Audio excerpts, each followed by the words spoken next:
সময়ের সাথে সাথে জীবনের সব কিছু চেঞ্জ হয়ে যায়। সেটা খাওয়ার চাহিদা বলেন, চলাফেরার চাহিদা বলেন বা পোশাক-আশাকের চাহিদা বা ঘুরে বেড়ানোর চাহিদা, তাই না? আমরা হয়তো সবাই এক।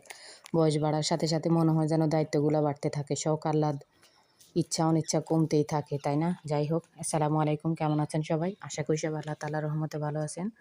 আজকে আপনাদের সাথে একটা অ্যাজ ইউজুয়াল কমন রেসিপি, একটু কষ্টের হইলেও তালের পিঠা বলেন, সেটা শেয়ার করব। এজন্য একটা তাল, একটু পাকা দেখে একটা তাল নিলাম।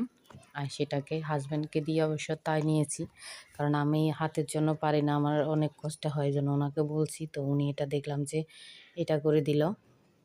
তারপরে একটু তালটাকে পাতিলে ঢেলে একটু গরম করে নেব, কারণ ওইদিন সাথে সাথে পিঠা বানাতে পারি নাই, পরের দিন বানিয়েছিলাম। এই জন্য যদি নষ্ট হয়ে যায় তাই একটু গরম করে নিয়েছিলাম। ফ্রিজে রাখলে স্বাদটা একটু চেঞ্জ হয়ে যায়, এই জন্য। এই তো এরপর তালটাকে একটু ঘন করে এখানে 2 কাপের মতো চাউলের গুঁড়া দিয়ে সুন্দর করে মিশিয়ে নিলাম। আমি একদম তালের পিঠা বানাবো, এই জন্য নারকেল কোড়া বা কিছুই অ্যাড করি না, একদম এটার আলাদা একটা স্বাদ। অনেকে অনেকভাবে বানায়, সুজি দিতে পারে, ময়দা দিতে পারে।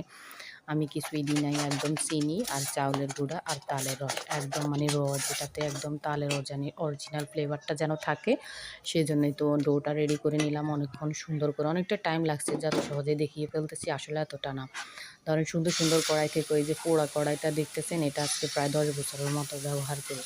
এটার মধ্যে যে কোনো তেলে ভাজাভাজি অনেক চমৎকার করে সুন্দরভাবে ফুলে ফুলে উঠে, এই জন্য এটা ইউজ করলাম।